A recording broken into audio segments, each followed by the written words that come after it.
আপনি কি খুব সহজে ইঞ্চি লস করতে চান? তাহলে এই ভিডিওটা আপনার জন্য।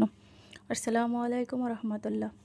এই ব্যায়ামের উপকারিতা: মেরুদণ্ডের নমনীয়তা বৃদ্ধি। এই আসনটি মেরুদণ্ডকে পিছনের দিকে বাঁকিয়ে নমনীয়তা বাড়াতে সাহায্য করে এবং পিঠের শক্তভাব দূর করে।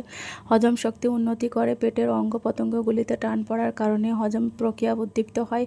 এটি কোষ্ঠকাঠিন্য, বদহজম এবং পেটের গ্যাস হওয়ার সমস্যা কমাতে সহায়ক।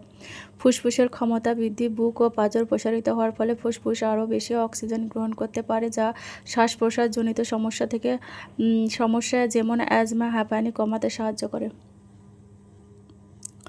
মানসিক স্বাস্থ্য ও শক্তি। বুক খোলার ফলে হৃদয় চক্র সক্রিয় হয়, যা উদ্বেগ, মানসিক চাপ এবং ক্লান্তি দূর করে। মনকে শান্ত করতে সাহায্য করে। এটি আত্মবিশ্বাস এবং ইতিবাচক শক্তি বাড়াতে সহায়ক। শরীরের অঙ্গভঙ্গি উন্নত করা। এই আসনটি পিঠের পেশিগুলিকে শক্তিশালী করে, কাঁধকে পেছনের দিকে টেনে আনে এবং কুঁজো হয়ে থাকার প্রবণতা কমিয়ে শরীরের সঠিক ভঙ্গি বজায় রাখতে সাহায্য করে। পেশির প্রসারণ। এটি উরু, কুচকি, অ্যাবডোমেন, পেট এবং হিপ ফ্লেক্সের সহ শরীরের সামনের অংশকে গভীর প্রসারিত করে। এখানে একটি সাধারণ নির্দেশনা দেওয়া হলো। শুরুতে বেগিনার, আপনি যদি এই আসনটি নতুন করে শুরু করেন তবে 20 থেকে 30 সেকেন্ড ধরে ভঙ্গিটি ধরে রাখার চেষ্টা করুন। শ্বাস প্রশ্বাস স্বাভাবিক রাখুন। অভ্যস্তদের জন্য ইন্টারমিডিয়েট, যারা নিয়মিত অভ্যাস করেন তারা 30 সেকেন্ড থেকে 60 সেকেন্ড 1 মিনিট পর্যন্ত সময় বাড়াতে পারেন। উন্নত স্তরে অভিজ্ঞ অনুশীলনকারীরা 1 মিনিট বা তার বেশি সময় ধরে এই আসনটি ধরে রাখতে পারেন। তবে মনে রাখবেন, কখনোই শরীরের ওপর অতিরিক্ত চাপ দেবেন না। শরীরের কোনো প্রকার ব্যথা বা অস্বস্তি অনুভব করলে সঙ্গে সঙ্গে আসনটি ছেড়ে দিন।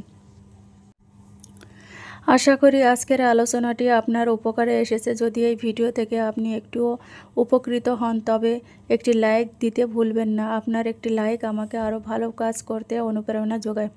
আর ভবিষ্যতে এরকম শিক্ষণীয় বা তথ্যমূলক ভিডিও আর দেখতে চান তাহলে আমাদের পরিবারের সদস্য হতে দেরি না করে এখনই চ্যানেলটি সাবস্ক্রাইব করে নিন এবং কমেন্টে আপনার মতামত জানাতে ভুলবেন না। আপনার মূল্যবান সময় দেওয়ার জন্য অসংখ্য ধন্যবাদ। আমার একটা রেসিপি শেয়ার করলাম। সারাদিন সংসারে কাজ সামলিয়ে আমার ছোট 2টা মেয়ে, তাদেরকে সামলানো, তারপর আবার এক হাতে ভিডিও শ্যুট করা সত্যি অনেক কষ্ট হয়ে যায়। যাই হোক, আমি আজকে বানিয়েছি চিকেন বিরিয়ানি। 1 কিলো চিকেন বিরিয়ানির ইনগ্রেডিয়েন্টস: 1 কিলো চিকেন, 800 গ্রাম আলু, 300 গ্রাম পেঁয়াজ, 1 কিলো বাসমতি চাল, 200 গ্রাম ছোলার ডাল, 200 গ্রাম সাদা তেল, 100 গ্রাম ঘি, 200 গ্রাম টক দই, 2টা পাতিলেবু। আমি চিকেনটা রাতে ম্যারিনেট করে রেখেছিলাম। আপনারা চাইলে 1 ঘন্টা আগে ম্যারিনেট করে রাখতে পারেন। ম্যারিনেট করে রাখা ইনগ্রেডিয়েন্টস: 1 চামচ জিরে পাউডার, 1 চামচ ধনে পাউডার, 1 চামচ শুকনো মরিচের পাউডার, 1 চামচ আদা রসুন বাটা, 1 চামচ গরম মশলা পাউডার, 1টা পাতিলেবু দিয়ে মিক্স করে রেখেছিলাম। টক দই সকালে আনা হয়েছিল, তারপরে মিক্স করেছি। বিরিয়ানির মশলা: 1.5 চামচ জিরা, 1 চামচ ধনে পাউডার, 2 চামচ আদা রসুন বাটা, 1 চামচ মরিচ পাউডার, 1 চামচ গরম মশলা পাউডার, 1টা পাতিলেবুর রস, 150 গ্রাম টক দই, সব কিছু মিক্স করে গ্রেভি করেছিলাম। পুরো বিরিয়ানিতে 25 গ্রাম গরম মশলা পাউডার ব্যবহার করা হয়েছিল। আর দুধ দিয়েছিলাম 300 গ্রাম। ফুড কালার দিতে ভুলে গিয়েছিলাম, ফুড কালার দেওয়া হয়নি। আমি সত্যি বলছি, আমি কোনো ডায়েট করি না। ঘরে যেটা বানাই সেটাই খেয়ে থাকি। মাঝে মধ্যে বাইরের খাবারও খেয়ে থাকি। আর দিনে 2বার এক্সারসাইজ করি। এতে করে ওজন কম হচ্ছে, কিন্তু আমার ইঞ্চি লস হচ্ছে বেশি। আপনি এই ব্যায়াম থেকে ইঞ্চি লস করতে পারেন। এর সাথে আমার চ্যানেলে আরও ব্যায়ামের ভিডিও দেওয়া আছে, সেটাও যোগ করতে পারেন। ওজন কম করতে পারেন। আর আপনি এই ব্যায়াম থেকে লস করতে পারেন ওজন, আর ইঞ্চি লস খুব সহজেই করতে পারবেন। এর সাথে আরও ভিডিও আছে যেগুলো আমার চ্যানেলে, ওগুলো দেখে নেবেন। ওই ভিডিওগুলো এর সাথে যোগ করে এক্সারসাইজগুলো করলে খুব ভালো ফলাফল পাবেন। দিনে 2বার করবেন। মোবাইল বা টিভি দেখে করবেন। আসসালামু আলাইকুম রহমতুল্লাহ। ইসলামের কিছু গুরুত্বপূর্ণ কথা। আজকের এই গুরুত্বপূর্ণ আলোচনায়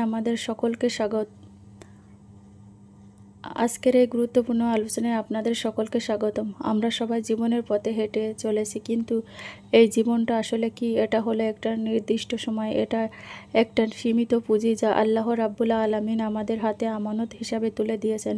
আর এই আমানতের নাম হলো সময়। সময় এমন এক দ্রুতগামী ঘোড়া যা একবার চলে গেলে আর ফিরে আসে না। আমরা যখন ঘুমাই তখন আমাদের জীবন থেকে একটি দিন চলে যায়। তাই একজন মুমিন হিসাবে আমাদের জীবনের এই মূল্যবান সময়ের প্রতি সজাগ থাকা অপরিহার্য।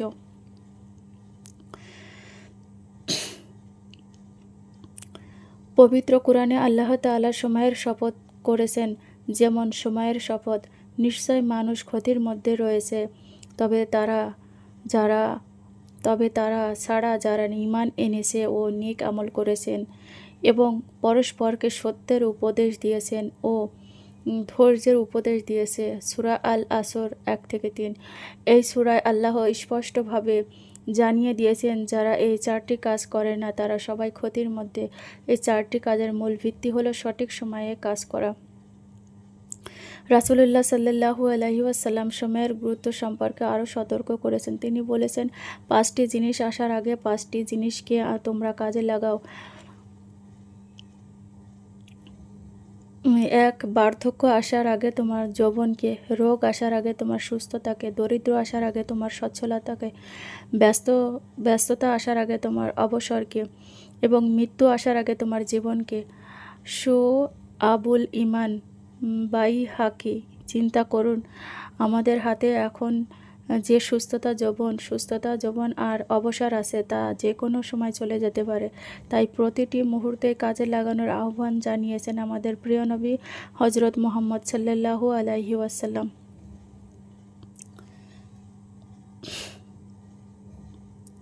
আমরা কিভাবে আমাদের এই মূল্যবান সময়কে কাজে লাগাতে পারি? 3টি সহজ ও গুরুত্বপূর্ণ দিক খেয়াল রাখতে পারি। আল্লাহর ইবাদতে মনোনিবেশ। আমাদের জীবনের মূল লক্ষ্যই হলো আল্লাহর ইবাদত। সময় যেন কোনোভাবেই ফরজ ইবাদত থেকে আমাদের দূরে সরিয়ে না দেয়। 5 ওয়াক্ত সালাত তার নির্দিষ্ট সময়ে আদায় করা সময়ের সদ্ব্যবহারের প্রথম ধাপ। এর সাথে কোরআন তেলাওয়াত, জিকির এবং নফল ইবাদতের জন্য একটি রুটিন তৈরি করে যেতে পারা। জ্ঞান অর্জন ও দক্ষতা বৃদ্ধি। ইসলামে জ্ঞান অর্জনের গুরুত্ব অপরিসীম। জ্ঞান অর্জনের মাধ্যমে আমরা দুনিয়া ও আখিরাতে সফল হতে পারি।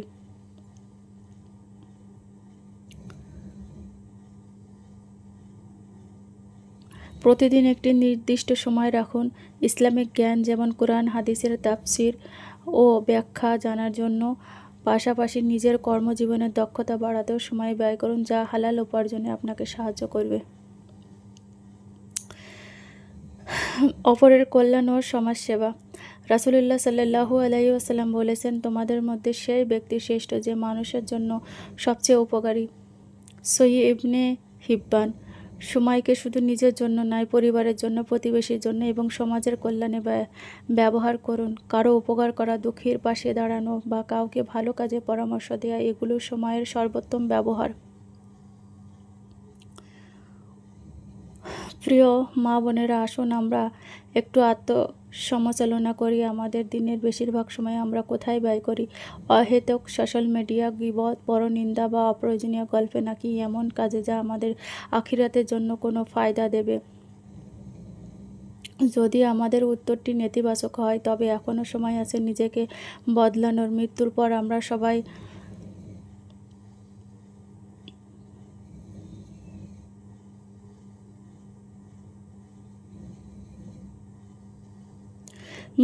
আমরা সবাই আফসোস করব, যদি একটু সময় পেতাম, যদি আর একটু ইবাদত করতে পারতাম, কিন্তু তখন আর কোনো সুযোগ থাকবে না। আল্লাহ তাআলা যেন আমাদের সকলকে সময়ের গুরুত্ব অনুধাবন করার এবং এর সঠিক সদ্ব্যবহার করে ইহকাল ও পরকালে সফলতা লাভ করার তৌফিক দান করেন। আমিন।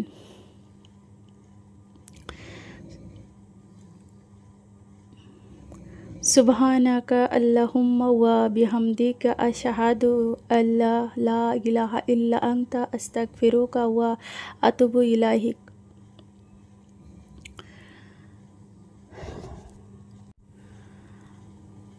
আশা করি আজকের আলোচনাটি আপনার উপকারে এসেছে। যদি এই ভিডিও থেকে আপনি একটুও উপকৃত হন তবে একটি লাইক দিতে ভুলবেন না। আপনার একটি লাইক আমাকে আরও ভালো কাজ করতে অনুপ্রেরণা যোগায়। আর ভবিষ্যতে এরকম শিক্ষণীয় বা তথ্যমূলক ভিডিও আর দেখতে চান তাহলে আমাদের পরিবারের সদস্য হতে দেরি না করে এখনই চ্যানেলটি সাবস্ক্রাইব করে নিন এবং কমেন্টে আপনার মতামত জানাতে ভুলবেন না। আপনার মূল্যবান সময় দেওয়ার জন্য অসংখ্য ধন্যবাদ। প্রিয় মা বোনেরা, আজকে আমরা এমন একটি সহজ ইবাদত নিয়ে কথা বলবো যা আমাদের জীবনে প্রতিটি সমস্যা দূর করার চাবিকাঠি, আর তা হলো ইস্তেগফার বা আল্লাহর কাছে ক্ষমা প্রার্থনা করা। আমরা মানুষ হিসাবে ভুল করি, গুনাহ করি, কিন্তু আল্লাহ তাআলা আমাদের জন্য তার দরজা সবসময় খোলা রেখেছেন। আমাদের নবী মুহাম্মদ সাল্লাল্লাহু আলাইহি ওয়াসাল্লাম দিনে ৭০ বারেরও বেশি আল্লাহর কাছে ক্ষমা চাইতেন, অথচ তিনি ছিলেন নিষ্পাপ। তাহলে আমাদের মতো সাধারণ মানুষের জন্য এটি কতটা জরুরি একবার ভাবুন। ইস্তেগফারের ৩টি গুরুত্বপূর্ণ দিক। গুনাহ মাপ, এর মাধ্যমে আল্লাহ আমাদের ছোট বড় গুনাহ ক্ষমা করেন। আল্লাহ কুরআনে বলেছেন, তোমরা তোমাদের রবের কাছে ক্ষমা চাও, নিশ্চয় তিনি ক্ষমাশীল। রিজিক বৃদ্ধি ও সমস্যার সমাধান, শুধু আখিরাতেই নয় দুনিয়াতেও এর বহু উপকারিতা আছে। ইস্তেগফার করলে আল্লাহ আমাদের জন্য জীবিকার পথ সহজ করে দেন, বিপদ থেকে মুক্তির পথ বের করে দেন এবং প্রয়োজনে বৃষ্টিও দান করেন। মনের শান্তি, যখন আমরা মন থেকে বলি আস্তাগফিরুল্লাহ, আমি আল্লাহর কাছে ক্ষমা চাইছি, তখন আমাদের মনের ভার হালকা হয়ে যায় এবং আমরা এক অপার্থিব শান্তি অনুভব করি। আসুন আমরা আজকের পর থেকে প্রতিদিনের অভ্যাসে ইস্তেগফারকে যুক্ত করি। যখনই মনে হবে কোনো ভুল হয়েছে কিংবা কোনো কষ্ট বা হতাশ গ্রাস করেছে, তখনই বলুন আস্তাগফিরুল্লাহ ওয়া আতুবু ইলাইহি। আমি আল্লাহর কাছে ক্ষমা চাই এবং তার দিকে ফিরে যাই। আল্লাহ আমাদের সকলকে নিয়মিত ইস্তেগফার করার এবং তার ক্ষমা লাভ করার তৌফিক দিন। সুবহানাকা আল্লাহুম্মা ওয়া বিহামদিকা আশহাদু আল্লা ইলাহা ইল্লা আনতা আস্তাগফিরুকা ওয়া আতুবু ইলাইক।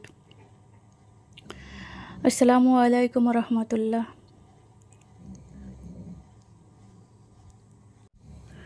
আজকের এই গুরুত্বপূর্ণ আলোচনায় আপনাদের সকলকে স্বাগতম।